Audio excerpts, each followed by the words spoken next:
아멘. 아멘. 제가 이 자리에 오는 순간부터 저희 기도 제목이 제가 뭐 이렇게 은혜를 나누고 이거보다는 우리 대표장님의 그동안 기도했던 준비했던 제가 은혜를 받고 또 이곳에 썼던 많은 강사님들이 얼마나 많겠어요. 원장 목사님 그 영성을 제가 먼저 은혜를 받고 제것 조고 준비한 말씀이 여러분에게 은혜가 됐으면 좋겠다는 기도를 드리는데 하나님이 하실 것 같다 생각이 듭니다. 오늘은 뭐 성탄절임에도 불구하고 아마 대부분 목사님들이 성탄 중심으로 할 것 같은데 저는 올 연말을 준비로 내년을 보면서 또 우리 인생의 전부를 보면서 제가 너무도 사랑하는 주의 말씀 방금 우리가 봉독했던 마태복음, 마가복음, 누가복음에 기록되어 있는 말씀 우리 다시 한번 이 말씀 읽는 순간에 그냥 우리에게 성령이 오실 줄 믿습니다. 우리 같이 한번 마태복음, 마가복음, 누가복음 함께 읽습니다. 나가다가 시몬이라는 분의 사람을 만나매 그에게 예수의 십자가를 억지로 지어가게 하였더라. 마가복음 15장 21절 마침 알렉산더와 루포의 아버지인 구레네 시몬 사람 시몬이 시골로부터 와서 지나가는데 그들이 그를 억지로 같이 가게 하여 예수의 십자가를 지우고 누가복음 23장 26절 그들이 예수를 끌고 갈 때에 시몬이라는 구레네 사람이 시골에서 오는 것을 붙들어 그에게 십자가를 지워 예수를 따르게 하더라. 25년 한 해가 다 가고 있습니다. 과연 얼마나 한 해 동안 우리의 비전을 꿈꾸고 열심히 사역을 했지만 많은 부분들이 아마도 억지로 한 일들이 많을 겁니다. 우리 평신도들이나 우리 목회자들 때로는 저도 정말 억지로 안 하면 안 되니까. 그런데 이 말씀을 묵상하면서 정말 억지로 끝나면 별 볼이 없더라고요. 그런데 하나님의 은혜와 하나님의 손길이 하나님의 은혜가 없이는 억지가 억지로 대부분 끝나더라고요. 그런데 그 억지가 어마어마한 축복이 되어지는 오늘 본문 말씀을 통해서 혹시라도 25년 아직도 아쉬움이 있다면 남은 기간 일주일을 통해서도 엄청난 26년의 비전이 우리에게 희망이 되고 다시 일어서서 없어서는 안 될 오늘 한 주간 없어서는 안 될 26년에 내가 못다 하고 억지로 하다가 무너져 버렸던 우리의 삶을 끄집어내서 다시 한번 도전하는 기회가 되어질 줄 믿습니다. 오늘도 우리가 이 자리에 함께 성회를 하고 나는 목적이 분명하죠. 그렇죠? 우리는 교회 부흥과 전도와 영혼사랑 이건 외웠잖아요. 그죠? 우리는 우리가 먼저 은혜를 받자 여러 가지가 있겠지만 내가 은혜를 받는 것도 우리 영혼사랑이고 교회를 부흥시키고 영혼을 세우고 하나님의 나라 확장하는 사명에 수중하는 거잖아요. 그죠? 그동안 우리 한국교회에 이런 부흥한데 그냥 웬만하면 북치고 한 바퀴 동네 돌으면 애들이 50명 따는 때가 있어요. 이게 크게 노력하지 않아도 북치고 한 바퀴 돌면 여름승리학교가 50명이 될 때가 있었어요. 그러나 지금은요 북치면은 얼마나 시끄럽다고 뭐라고 하는지 그죠? 네. 그래가지고 시비 걸면은 정말 그러면 경찰 부른데 이런 시대가 왔어요. 그래서 4차 산업에 대한 좀 공부도 좀 해야 되고 이 시대의 요청에 대한 부분들을 우리가 분명히 알아야 될 줄로 믿어요. 그래서 선지자는 하나님의 연뜻 말씀을 시대에 맞는 하나님의 뜻, 하나님의 계획, 하나님의 말씀을 우리가 전달하는 사명이 있기 때문에 우리는 우리가 걸어왔던 많은 경험들과 주신 사명들을 가지고 가야 되지만 때로는 이 시대적인 요청들에 맞는 그런 또 우리의 사역들을 또 연구하고 또 함께 해야 될 줄로 믿어요. 그래서 오늘 정말 이 억지로 지은 오늘 이 말씀과 함께 이 시대에 맞는 조금 양기를 가려해 본문 말씀과 그 본문 말씀을 어떻게 시대적인 부분에서 조금 사명을 감당할까 해서 잠깐 옆에 호수를 한번 보고 다시 말씀으로 올 거예요. 혹시라도 마음에 불편함이 없었으면 좋겠고요. 그래서 그 모든 목적들은 바로 여기에 근거한 말씀이거든요. 그래서 그동안 우리가 걸어왔던 부흥은 부흥회를 통해서 얼마나 한국교회가 부흥됐는지 몰라요. 그 외에 제자훈련이나 때로는 은사운동을 통해서 물론 이게 계속 진행되지만 포인트들이 있었죠. 부흥회를 통한 그 다음에 제자훈련을 통한 은사 중심을 통한 또 한때는 열린 예배를 통해서 또 한때는 종탑이요. 그죠? 종탑이 전도서보다 낫대. 그래가지고 한때 종탑을 두 개를 세웠어요. 그렇게 세워놓고 전도사보다 홍보가 좋대요. 이런 때가 있었다니까요. 저 교회는 종탑 2개 보니까 내가 헌금에 부담이 없어. 이런다는 거죠. 그런 때도 있었어요.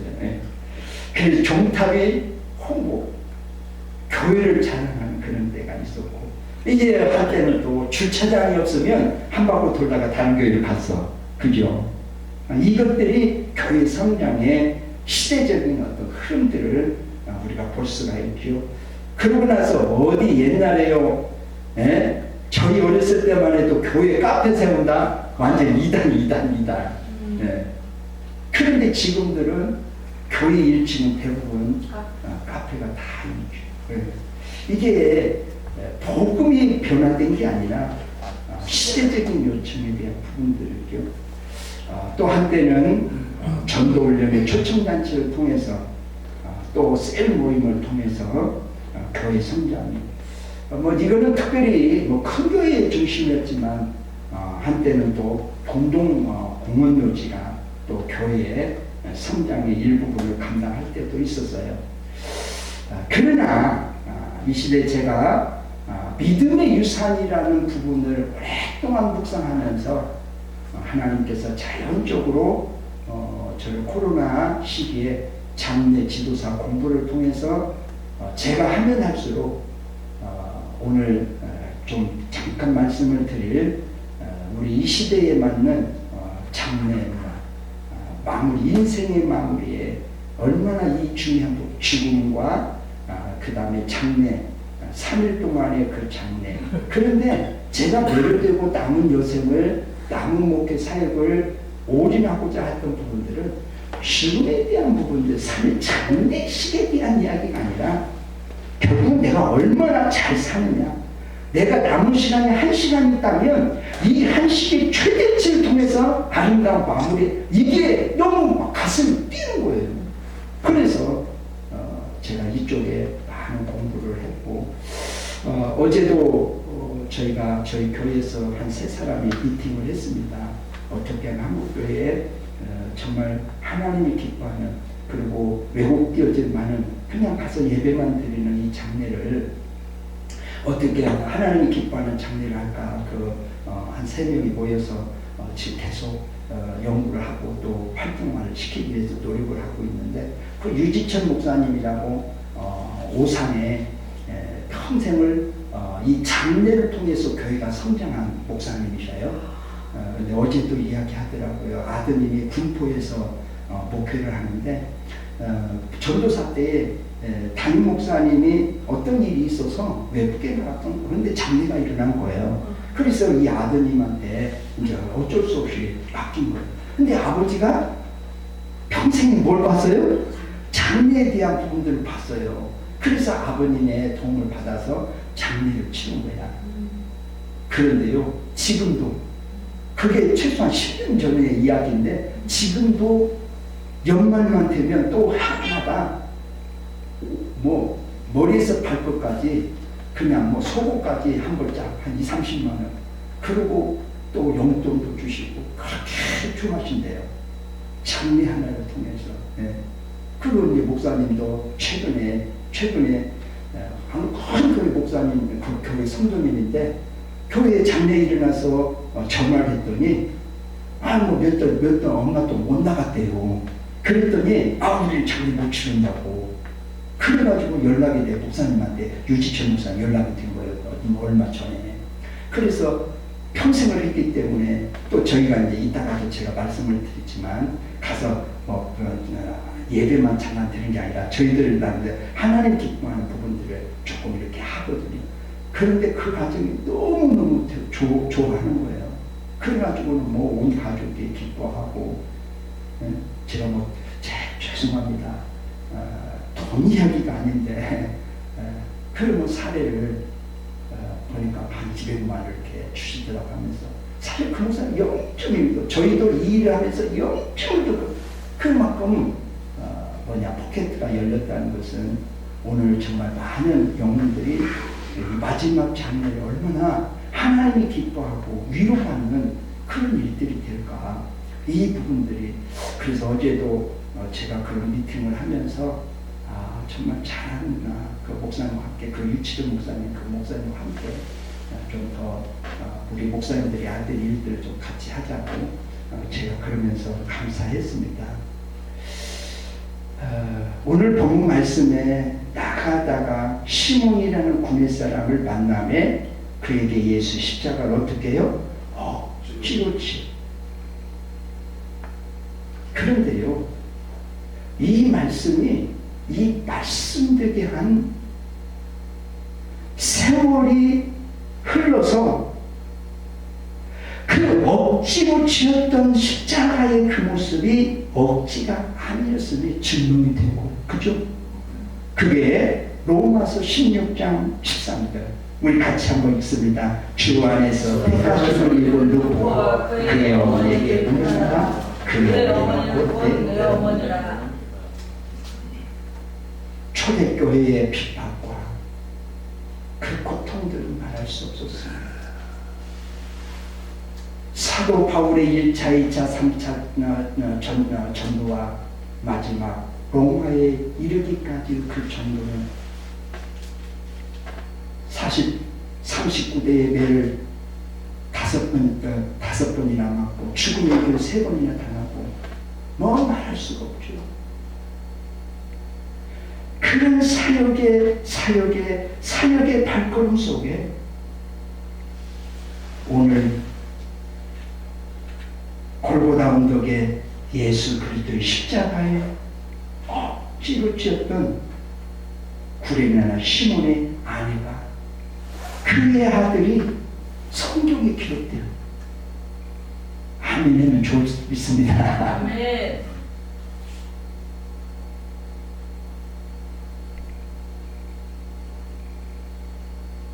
억지로 무섭고 두려웠고 우리 속된 말로 재수. 왜 하필 나야? 이따가 제가 리얼하게 표현을 할 거예요.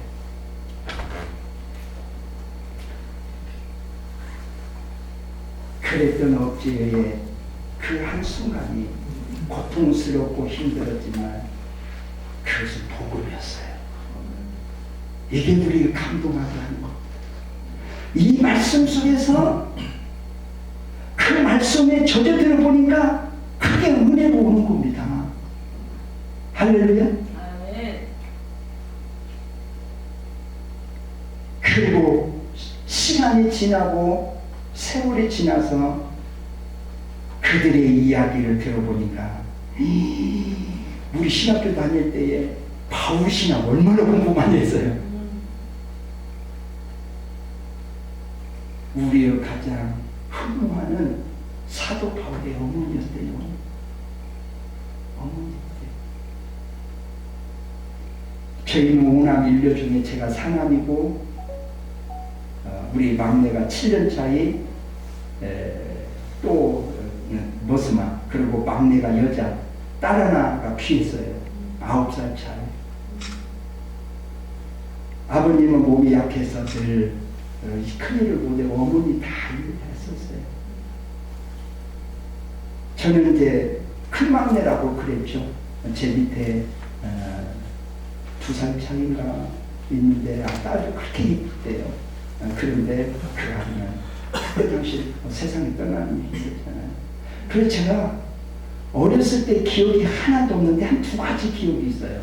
그 중에 하나가 어느 날 이렇게 아버님이 농석에 뭘 이렇게 말아가지고 치기를 치고 대문을 하는 게 그게 기억이 나. 나중에 지금 기억해보니까 그게 제 여동생 아마 시즌을 이렇게 했던 것 같다 생각. 어머님은 지금으로 말하면 뭐 암이었는데 가슴앓이라고 해서 겨울만 되면 그렇게 고통스러워요. 그런 마을에 의사 선생님 돌파를 하라고 그랬죠. 우리 친구 아빠가 그럼 그분이 와서 뭐 가난하니까 아무도 아버님은 닭에 엄나무 그래서 저희는 외딴집에 산 골짜기에 외딴집에 사는 엄나무를 베어다가 푹 삶아가지고 들고 이거밖에 없었고 이제 그 의사 선생님이 오셔서 뭐 왕진이 와가지고 좀 그거 그런 고통스러워했던 그런 기억들이 있습니다. 그럼에도 불구하고 내 어머니는 참 좋죠. 오늘 사도 바울에게 있어서 마무리를 쓰면서 유언과 같은 글을 쓰면서 얼마나 할 말이 많겠어요. 얼마나 추천하고 싶은 사람들이 많겠어요. 로마서 16장에는 한 30여 명의 인물들이 나오지만 그러나 제게 다가왔던 그 귀한 은혜의 말씀은 주 안에 택하심을 입은 루포와 그의 어머니에게 문안하라. 그의 어머니는 곧 내 어머니였다. 그 어머니가 누군가 봤더니 루포의 그 불행의 시몬의 아내였다는 것이죠. 십자가를 억지로 지었던 그 시간, 그리고 세월이 흘러서 아마도 구레네 시몬은 구레네에서 이스라엘로 이전을 왔다. 성경학자들은 그렇게 해석을 한 부분들이 있더라고요. 이사 와서 아마도 예수님의 사역에 그 자녀들이 많이 따랐던 것 같아요. 그래서 어머니의 그 이름보다 자녀가 아마 더 초대교회의 주위 사람들이 구레네 시몬의 아내보다는 루포의 어머니야 그게 더 봐요. 그죠? 김여나 어머니는 몰라 우리가. 그죠? 근데 김여나 어머니래 그러면 오 그래요 이러잖아요. 그죠? 오늘 그 어간에 대한 이야기를 해보려고 그래요. 삼풍백화점에 보내지던 날 우리 한국은 뒤집어졌죠.